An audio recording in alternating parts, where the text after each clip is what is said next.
Welcome to Lydia's Lunch Bunch, LA's afternoon morning show, Western Maine edition with Mark and Jacey. We're spotlighting the people, businesses, and stories shaping communities in Oxford, Norway, South Paris, West Paris, and beyond. We're expanding the conversation while keeping the same mission, highlighting the people making a difference in our region. Feel free to share your comments, questions, or suggestions via email at podcast@lydiamediallc.com. Today's show is brought to you by Ruper's Beverage and Redemption. When it comes to beer, wine, and spirits, don't botch it, squatch it. At 4 locations in Lewiston, Auburn, and Oxford. Learn more at rupersbeverage.com, and remember, the party starts at Ruper's. Also by DeBlois Electric, building lasting relationships since 1967. From homes to businesses, their licensed, fully trained technicians handle it all: repairs, upgrades, standby generators, EV chargers, heat pumps, and more. No job is too big and no job is too small. Learn more at DeBloiselectric.com. Coming up in just a bit, Jacey and I will be talking to Aaron Ouellette and Becki Boynton from Daddy-O's of Oxford and Mechanic Falls. Certainly looking forward to that, but before we get there, let's take a look at some headlines for Monday, April 13th. Governor Mills signed the fiscal year 2026 to 27 supplemental budget on Friday. The budget makes the free community college program permanent. The program covers tuition and mandatory fees for eligible recent high school graduates pursuing associate degrees or workforce credentials of Maine's 7 community colleges. Among other items, the budget will also send $300 relief checks to 514,000 Mainers to help deal with high costs. It will increase minimum teacher salaries, improve school bus safety, support reproductive health care, enhance property tax relief for eligible residents under age 65, and support Maine's veterans' homes. Maine lawmakers defeated a bill that would have installed automated speed cameras in construction zones on the Maine Turnpike. Speeders would have received a written notice for a first violation and $100 fines for subsequent violations. Bipartisan opposition worried about privacy and data collection. And the city of Lewiston has openings on several city boards and committees. Openings include the Board of Assessment Review, the LA Community Forestry Board, the Lewiston and Auburn Railroad Company Board, and the newly formed Public Safety Committee. Learn more at lewistonmaine.gov. Now it's time for the weather. Rain or shine, it's all okay. Grab your uke and start the day. You don't need perfect skies above. Hey, just a song and a little love. Cloudy today with a high of 67 and a low of 39.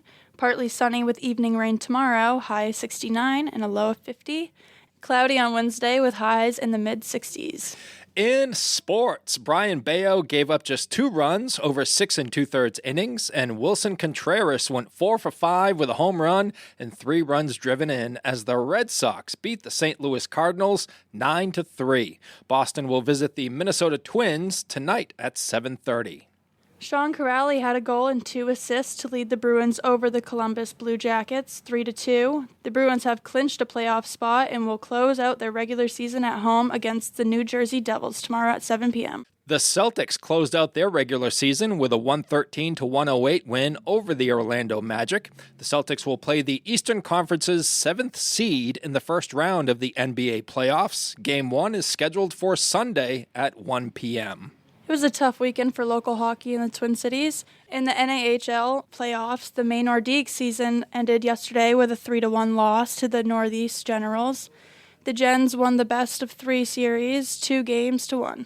And the Lewiston Maniacs season also ended over the weekend with a 4-1 loss to the Utica Junior Comets in the New England Conference Round Robin. That is your news, weather, and sports. And right now it's time for the podcast segment that is Sweeping the Twin Cities. It's time for famous people birthdays. They're famous. It's their birthdays. It's famous people birthdays. It's famous people birthdays. Let's take a look at FPBs for April the 13th. We're going to start off with Ricky Schroeder, who is 56 years old today. That's right, little Ricky Schroeder is in his mid-50s. He debuted in the film The Champ in 1979, becoming the youngest Golden Globe Award recipient.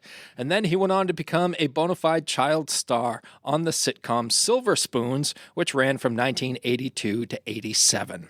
Actor and comedian Caroline Rhea is 62 years old today. She's best known for her role as Hilda Spellman on the series Sabrina, the Teenage Witch, and she also voiced Linda Flynn Fletcher in the animated series Phineas and Ferb.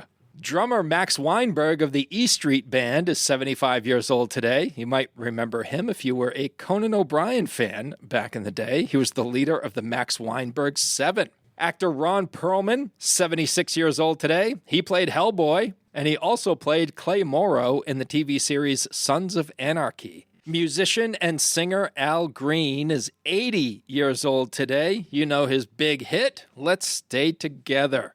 For Pulp Fiction fans out there, that was the song playing when Butch comes in to talk to Marcellus Wallace in the beginning of the movie. Al was inducted into the Rock and Roll Hall of Fame in 1995, and he has been referred to as the last of the great soul singers.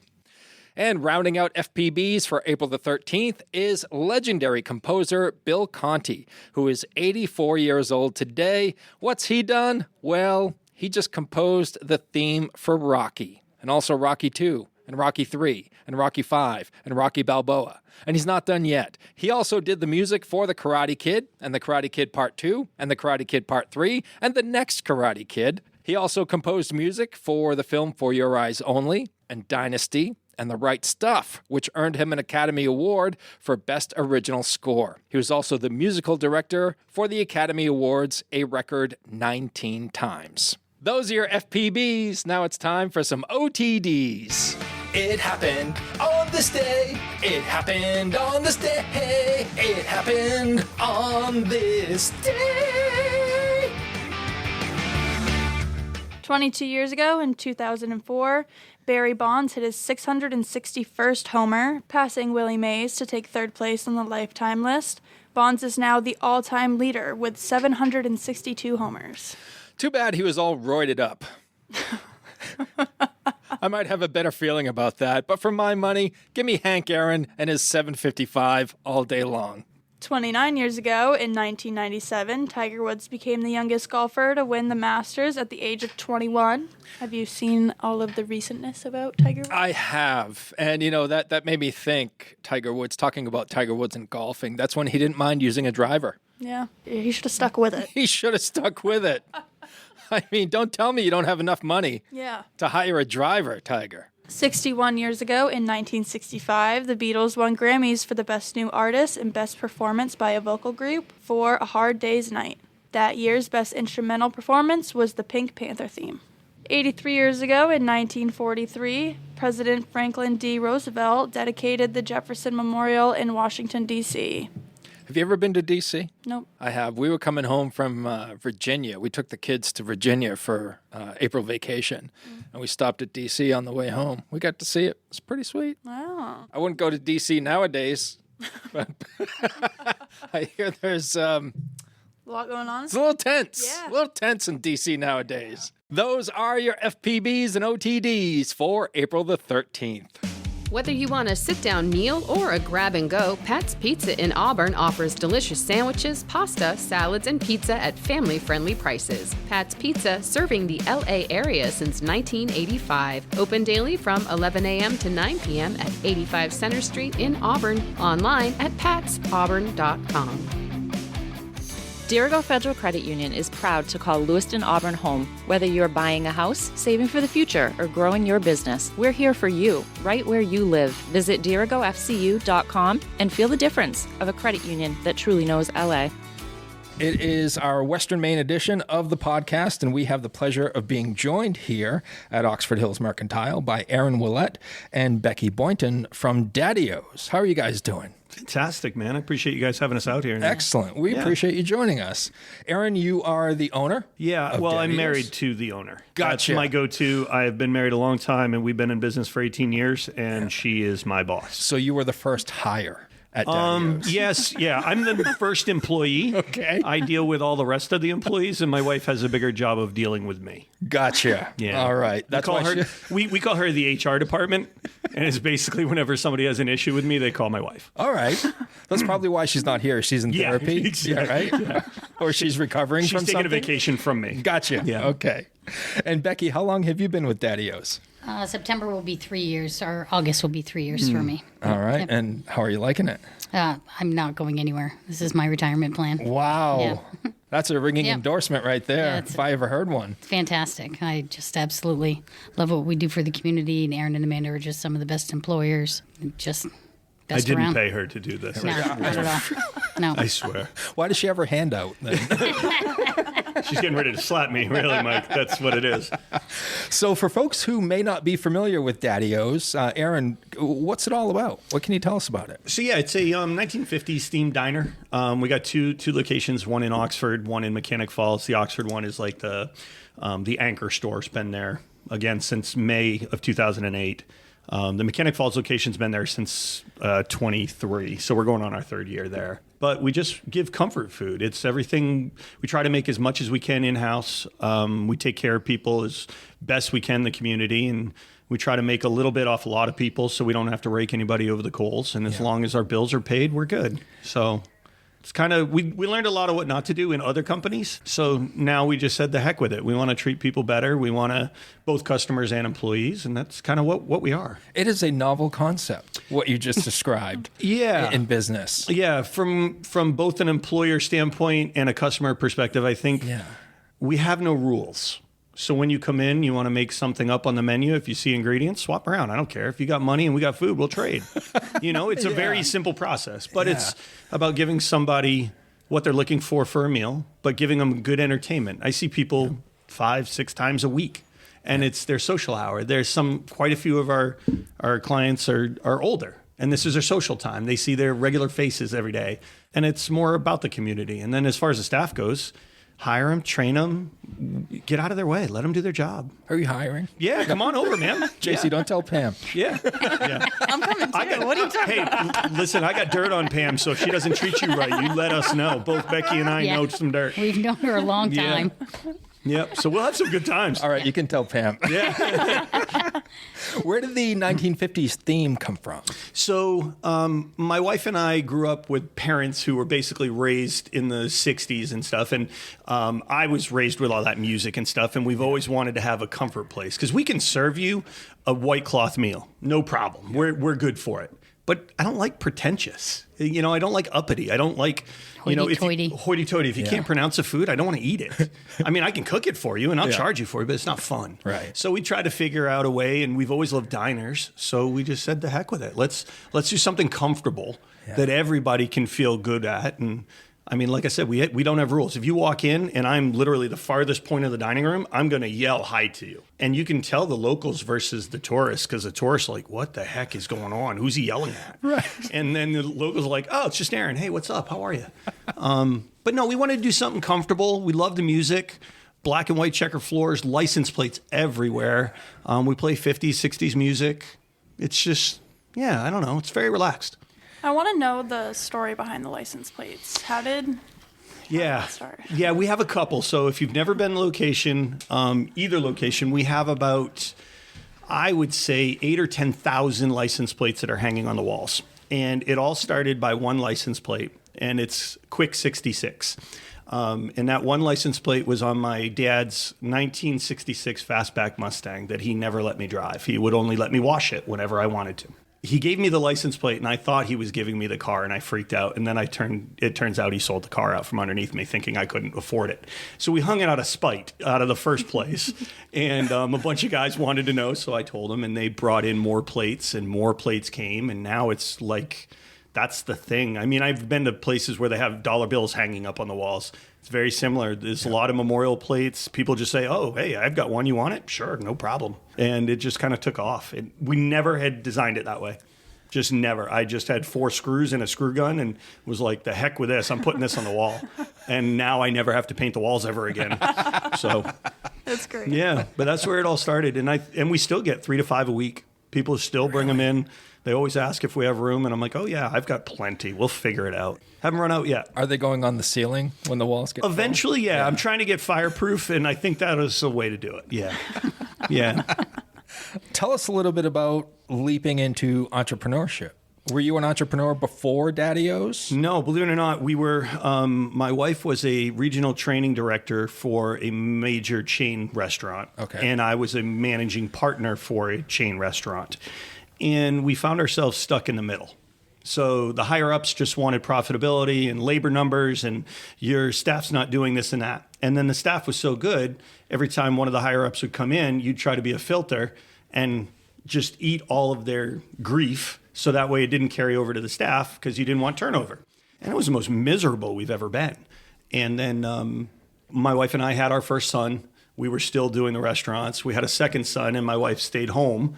And when it came time for my second one to go to school, and it was like, okay, now what? She filled out one application and was like, I can't do this. I am not going to be a good employee for somebody. So what do you think about opening our own place? And we said, all right, sure, let's try it. And here we go, 18 years later, now we're doing it. And like I said before, we've learned a lot of what not to do. Yeah. So it was useful doing the corporate thing. We couldn't have done what we're doing now without it. But thank God I'm out of it. Can you give us a few examples of what not to do or what you learned not to do? I don't like to hire ability. I like to hire personality. I tell everybody I like to hire goobers. Like if you're silly and you can have fun and you got a good personality, it's something I want to have my customers experience, but I also want to, we spend enough time with each other. I don't want to hate you and pay you.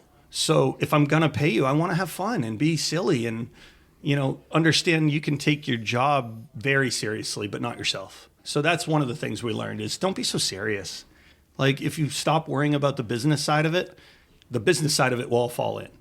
But if you worry too much about that, you lose the people side of it. And that's where the public wants. Customer service is a lost art. So we learned a lot of what not to do and putting the emphasis not on the business, but on the customer service side of it. And that was one of the key things is just train them and empower them and get out of their way. Let them do their job. Becki, what did you know about Daddy-O's before you came on board? Well, Aaron and I had worked together in like 2008, 2009 in a corporate setting at TGI Fridays. I came into work one day and he's like, I'm going to go work for my wife. I was like, what? Yeah. And, it was still starting out and we kind of parted ways. I stayed in the corporate setting, traveled a lot. And when I heard that they were opening the second location, Aaron had put on Facebook, hey, I need some help demoing this new place that, I was like, I got a wheelbarrow. He's got a sledgehammer. I've got time. So I basically put it out there saying, if anybody's got any anger issues, I need some walls removed. And there I was. And little old Becki comes shoveling in. Yeah. She pulls in with a wheelbarrow and a pair of gloves and go, just point me. Yeah. I was like, and then let's she go. never left after that. Yep. We got a lot of conversations that first couple summer. of weeks and was like, why don't you just leave and come here? I could use somebody like you. And at the time, I think you were dealing with some turmoil at your other employer. So it was just like, all right, one door open, one door closed.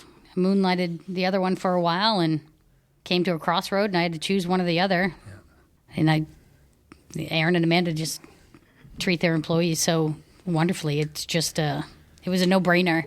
It was a very easy decision, even though I was at this other job for almost 13 years, and it was a year and a half, I think at that point. And I was like, I'm not going anywhere. So I'm not going to, leave these guys high and dry. They've been there for me since day one. And, even just in the 3 years, we've been through a lot. I don't know. I'm just super grateful.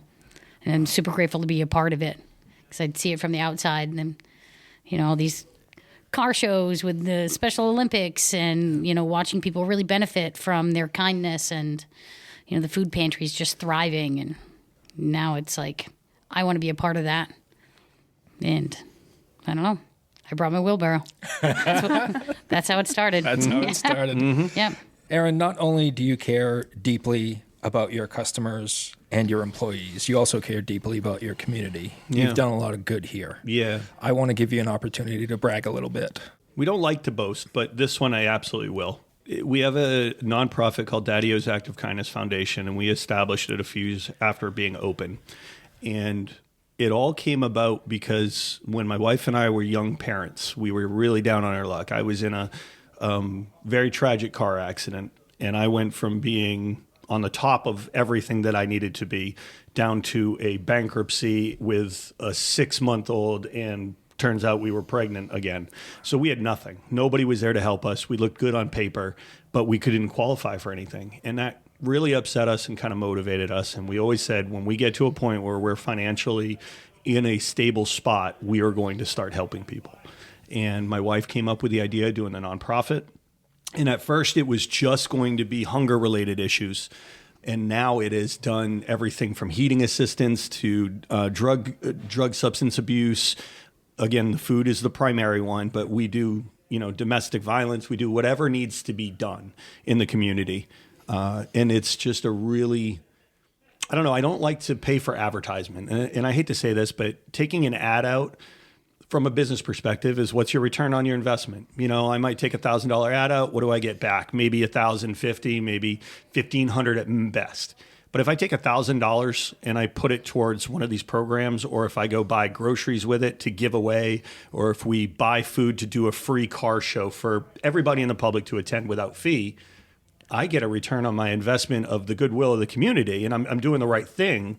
But also people choose where they spend their money. So it's a twofold. I benefit off it, but I also feel good at the end of the day knowing I just fed or entertained X amount of people, and that was the right thing to do.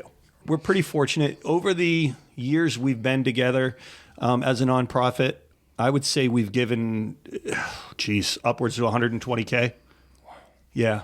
And it all stays locally. Yeah. Like when Becki said the Special Olympics, I hate to say this, but I won't give our money to Portland.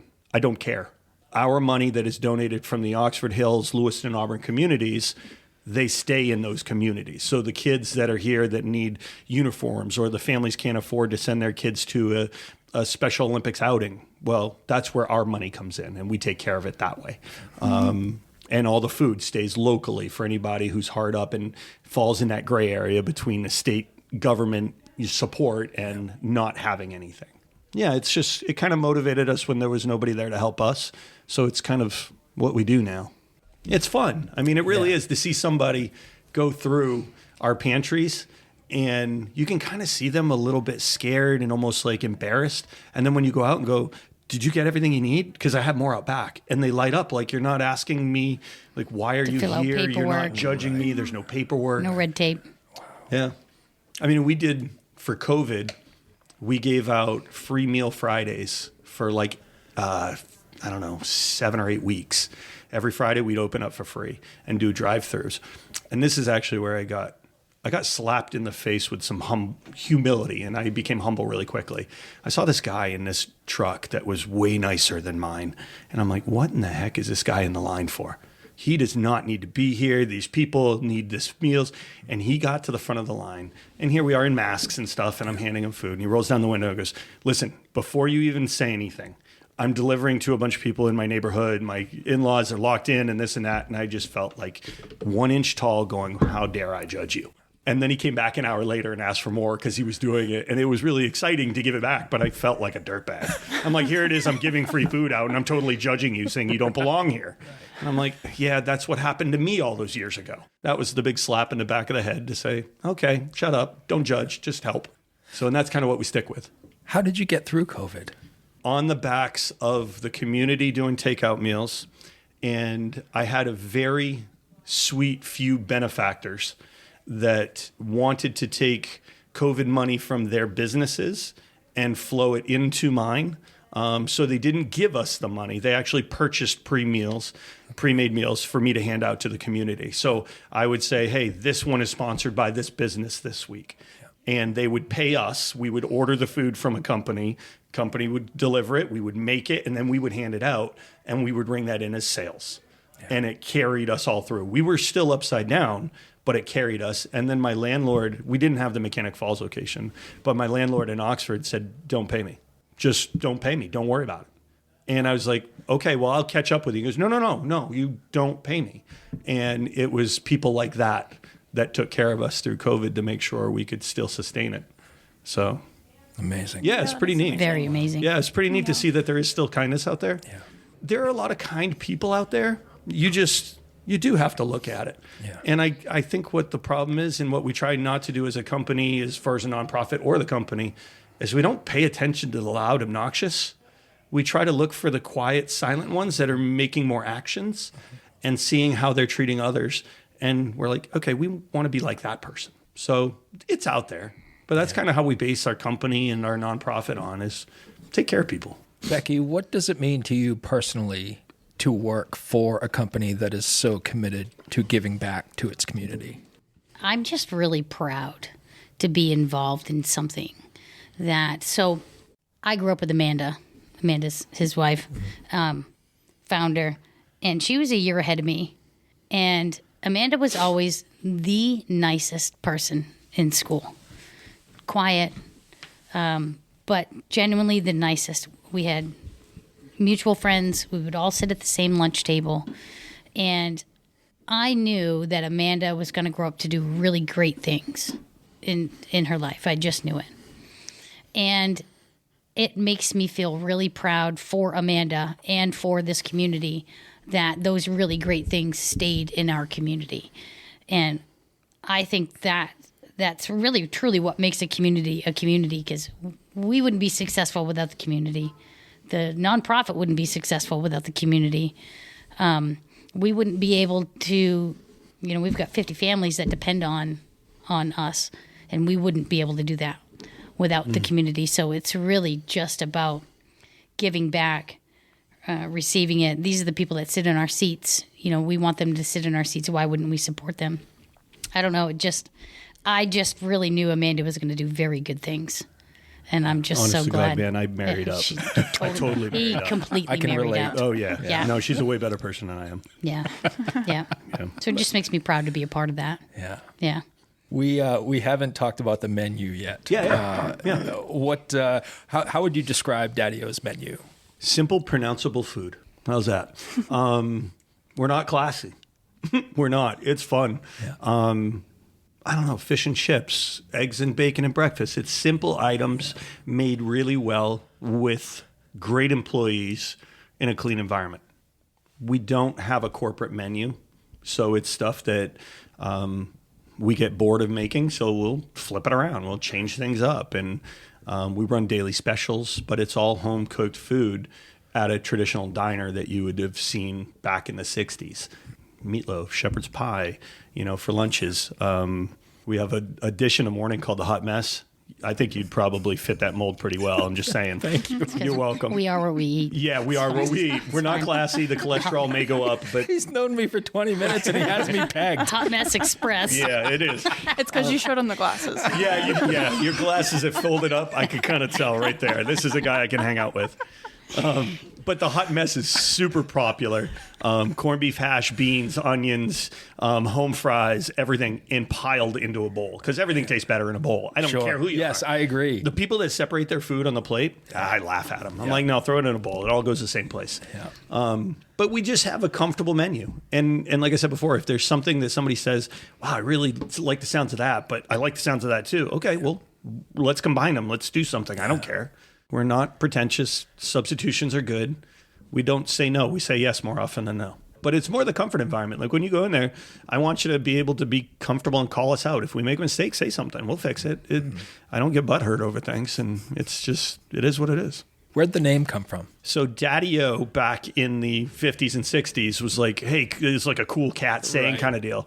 And my last name is Ouellette, starts with an O. So it just clicked. Like, it's kind of ironic that my wife started the business and I didn't join her for a little while after.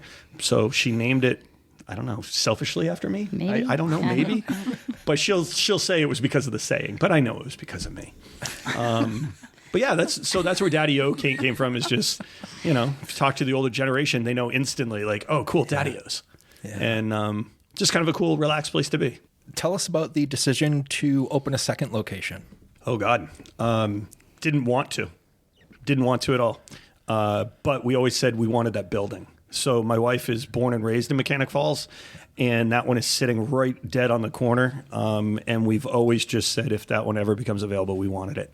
So we heard rumors that it was the owners were getting tired and going to be leaving. So we started the conversations. Turns out that they were just going to close and leave. And so we found out the landowner who it was. And turns out I had done business with them in another setting years and years ago. So I recognized the name. I called him on his cell phone. I still had his number. And he goes, "Oh, yeah, I remember you. I know who you are." I said, "Well, I want your building." He goes, "Okay, deal. Done. Like, when do you want it?" Like, it was cool. So it was kind of one of those things that the opportunity was there. He said, "Okay, let's try it." And I never wanted to be like 80 years old and go the what if game. So if we tried it and we failed, okay, I'm not scared to lock the doors and go away. I don't want to because there's more families that are employed there. But I would hate to be that 75, 80-year-old going, "Man, I should have tried it. And at least what would have happened?" And how was it received by the community? Yeah, really good. We're still working through seasonals.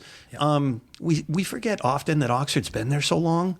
It's very predictable. The community has known us forever, so they know what we are like, and it's very sustainable. The Mechanic Falls one is very good, but we forget how many lakes there are and how many camps are around. So the winter times are a little bit leaner. So we just got to run a little leaner to make sure we don't go upside down. The lakes are starting to open up. People are starting to come up, and they're going to be opening their camps in a little bit, and then we're going to get an influx of tourists. And now we have seasonal regulars. So they come up for 3-4 months. They're our regulars, and then they go away for the year. And then we get the skiing season come up. So even though it's only 10 minutes or so away from each other, it's a completely different clientele base. I was worried about pillaging ourselves when we opened it, but it worked out perfect. Awesome. I feel like I could talk to you two all afternoon, but Please. I do want to be respectful of your time. Yeah. Where can folks learn more about Daddy-O's online? Well, we have a website, daddyosmain.com. That's a good place to get updated menu information and just kind of check out what the pictures look like of the place, addresses, things like that, and how to place an orders on there as well. But the Facebook pages, it's Daddy-O's Oxford and Daddy-O's Mechanic Falls. If you get on those things, you get the daily specials, you get silly pictures of what we're doing. We're on TikTok as well.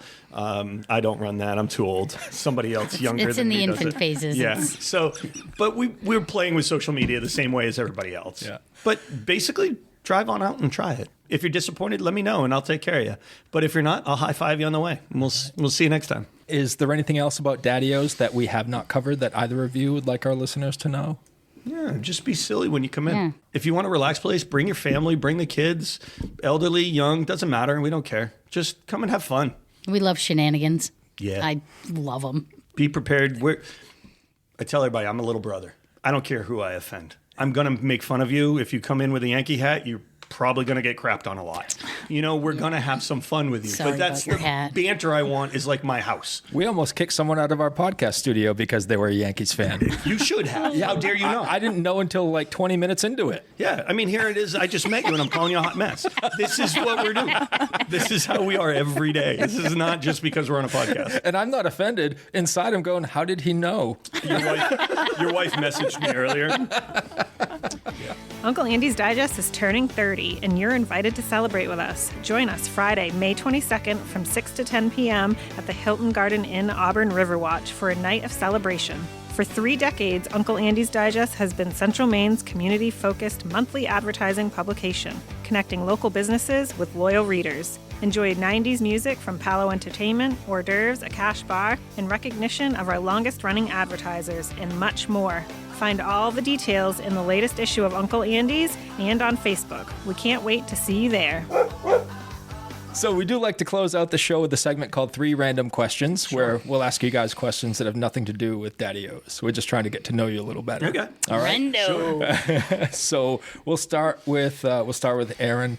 What's your favorite way to unwind after a busy day? Look at pictures of my granddaughter. I have a new 4-month-old named Grace, and my other son is having another baby in May, and I've told both of my boys they're dead to me. These girls that are coming, they are so beautiful and cute, and I don't need them anymore.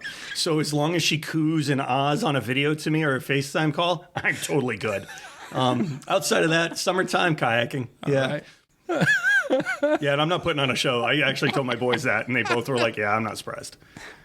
I do love how you included them in your answer. Though you could have just said the pictures, but no, because I'm going to send them this link after it, and they're going to listen to it, and they're going to be like, "Yeah, that's my dad." Yeah. Makes total sense. Yep. All right, Becki, same question.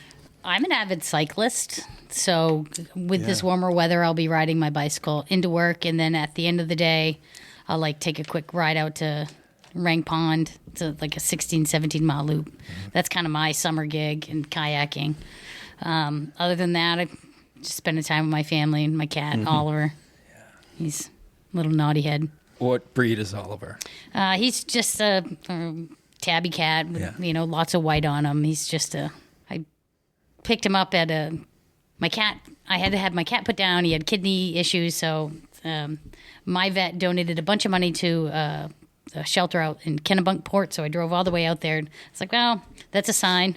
Yeah. Because I need a sign for another cat. It's ridiculous. Seriously. No, it's not. Whenever someone brings up animals on the podcast or pets, we need details. Yes, So he was fantastic, actually. So I went out there. I was just like, hemming and hawing. And I brought a toy, and there was 3 kittens, and I just started playing around, and I sat down, and Oliver came and sat on my lap. And I was just like, okay, you're coming home with me. I just let the cat pick me. Did he have a wheelbarrow? No, he did not. No, because that's how I got you. No, yes. I put it out there, and you were the first one that came and sat with me. So he also doesn't have thumbs. So there's that. Yeah. So. Minor inconvenience. Yes, right? Yeah. Semantics. All right, Jacey, you're up, and we'll start with Becki on this one. All right.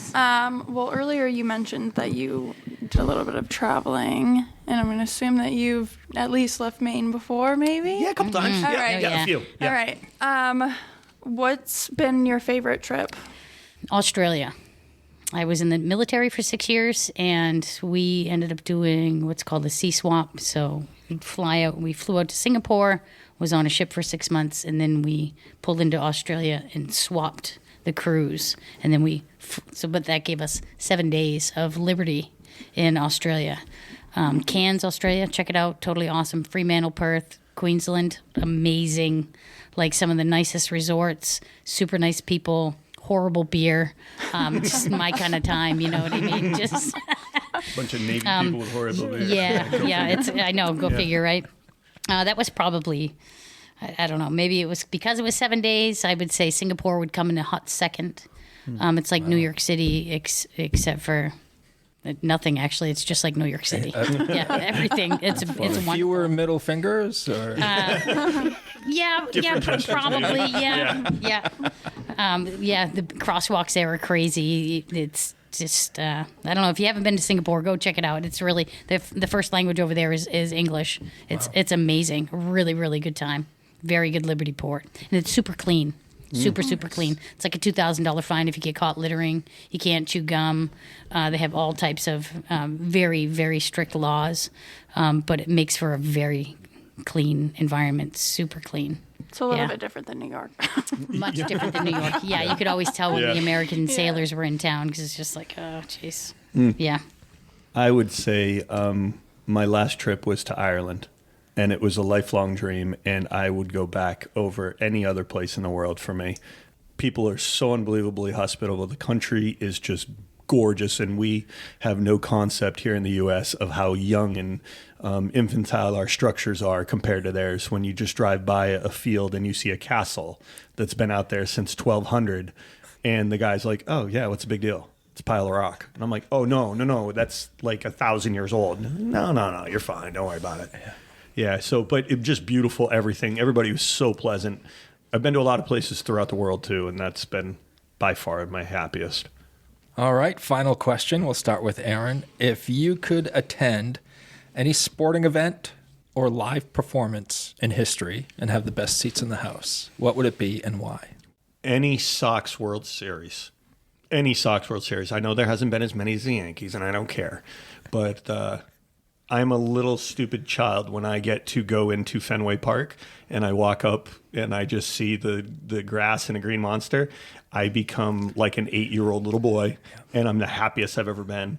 And I would have loved to have gone to some of the old ones in the 50s and 40s and, even earlier than that. That would be, I'm a baseball nut. Same. So, I love baseball. So Totally different answer. I knew he was going to say Red Sox, though. Mine, if I could pick one event. Gonna go to like a play in the 1800s or something. No, I would really have loved to have seen Janis Joplin live or Pink Floyd live, Jimi Hendrix live, that type of. But probably Pink Floyd would be like the original, even like back Syd Barrett days. I would 100% love to go see one of those shows, just in some smoky, crappy bar on the back end of some alley, and not Singapore. Not Singapore. No, that would be front seat, front and center. Awesome. David Gilmour. Oh, man. Aaron, I forgot to ask you where you would sit at Fenway Park. I'd probably want to ump it. Probably I'd be the one guy trying to break into the ump's closet to try to get the whole gear. And I got this one, Bill. Sit down. Oh, Leslie Nielsen from Naked Gun. Exactly. Yeah, that's it. Yep. Yeah. No, I actually, the one game I did get to go to is I went to the 2004 World Series. And I actually went with my mother-in-law, of all people. And we sat way out in the field, and it was amazing. But yeah, I would love to be like behind a net, behind a plate, calling it out and just giggling the whole time. Love it. Yeah. It has been an absolute pleasure. Thank you both for your time Thank today. you very Thank you, much. guys. I appreciate you having us on and giving us the opportunity. Yeah. We appreciate you as well. And much success to you both. Thank you. Thank you. Who knows? very much. Maybe a third location is on the way, and Jacey and I will manage it for you. Yeah, good deal. Come on in. Tell Pam you're out. See ya. I got a better offer. Bring a wheelbarrow. We'll get you, bring a wheelbarrow. Thanks to Ruper's Beverage and Redemption and DeBlois Electric for sponsoring today's episode. If you're a business or nonprofit here in the Western Maine area and would love to join us on Lydia's Lunch Bunch, I'd love to connect with you. You can reach me directly at jacey@lydiamediallc.com. That's JACEY at lydiamediallc.com.